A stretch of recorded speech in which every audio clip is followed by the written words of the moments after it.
Any kids being raised on farms anymore, although I do believe it would be great if every kid could at least spend 1 or 2 years of their summer holidays on a farm just to get a feel for what it's really like. And then they can grow up and have kids, and then they can say, well, I worked on a farm for a little while on my summer holidays. So it's a great education for them, where they can learn where their food comes from.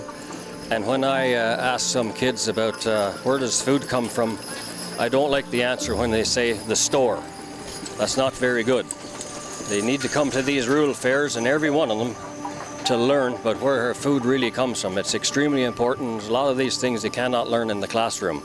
So these fairs is very, very educational for the children growing up today.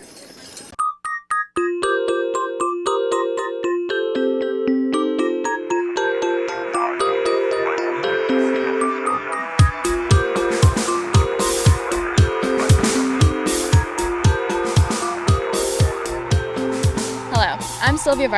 Welcome to Enviro Station. This is a new project about the environment, about the future, and how these two topics are related. Global warming, increasing wind gusts, air and sound pollution, plastics, world food supplies, and future ideas. We will cover issues from both sides of the fence. We'll feature ways you can reinforce your home against the dangerous realities of nature and the environment. Be sure to watch our new show about the environment and the future. I'm Silvia Vartoth, and this is Enviro Station. Hello and welcome to Enviro Station 257. My name is Silvia, and today we will be speaking with David Carroll, a local Ottawa Valley farmer. We will be talking about agriculture and in the world and some prominent concerns that people have. So, hi David, would you be able to tell our audience a little bit about who you are and what it is that you do? Sure. David Carroll. 5th generation here in the agribusiness. We grow all our own crops. We raise our own product, which is beef. We do all organic. We personally don't do any sprays. It's all natural, and we're just doing our best, like anybody else, to try and provide food for the nation or the country. Can you tell us a little bit about the importance of farming in the world today? It's very, very important. If people want to eat, it's very important. Without farmers of any kind, whether it's vegetable or beef or milk or whatever it is, anything to do with agriculture, we all have to eat, that's for sure. So it's been, not because what I say, it's been getting more increasingly difficult to produce all the time. There's the next generation, there's less of us all the time, but the farms are bigger. And for sure, there's been huge changes in the weather, and it controls everything. We go by the weather. We're not the boss, it's the weather. And our growing season seems to be a little bit shorter. I mean, where I am, there's people planting today, and there's some plants that are still not on the ground. We shouldn't be counting on roughly 90 days to grow. Well, September's coming, and there's seeds here in this where I am, like 2 minutes from here, that's not in the ground yet. And we're not the only ones. Western farmers are not in good shape either, like what's going on in Manitoba, where there's so cold and rain and the floods. Anybody who pays attention to the news knows this. Can you tell us a little bit about what droughts and relentless temperatures does to a farmer's growing schedule? Well, for the last 2 summers, for sure, at least in the Ottawa area, the creeks and the ponds and the swamps is all dried up, and some wells, like, I mean, if you're in the business, in the cattle business or any kind of livestock at all, you have to have water. It's a must. So now you have to transport it in from somewhere. Now you're buying it. So, and not only that, it's not very good for any kind of a crop if it gets really dry. And it did here those last 2 summers. Things didn't get better because the drought became worse. How bad was the drought? But it lasted 6 years, 7 years. Was it really dry out here? Dry? Hell, they didn't know what water looked like. And particularly in the farm and the dust.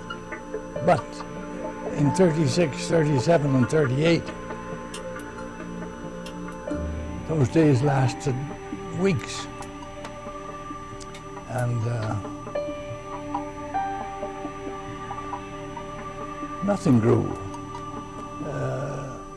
Weeds, fences were buried in dust. Oh, it was a horrible time. So recently, because of climate change, there have been more and more droughts internationally. Would you be able to tell us about what you know about droughts? If anybody wants to do a little bit of research, have you ever heard of the Hoover Dam? I've been there.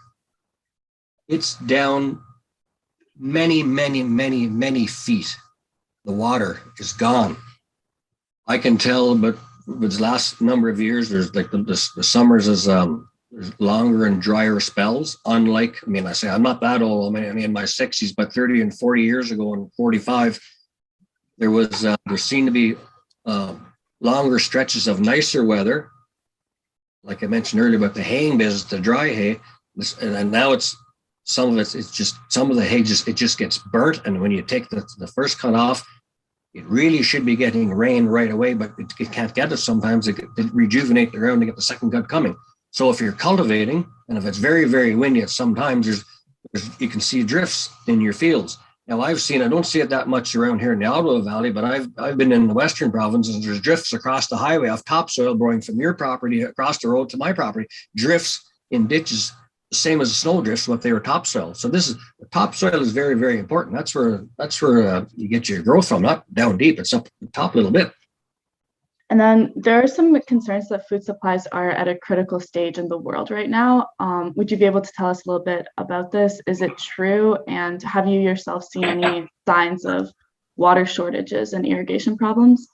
It's something that really everybody should be concerned. Everybody, if you eat, everybody ought to be concerned about the supply of food and where does it come from. If anybody that eats, their food came from a farm somewhere on the planet. I hope it never happens, but I can see a food shortage coming. I hope I'm wrong as wrong can be, but I can see it coming.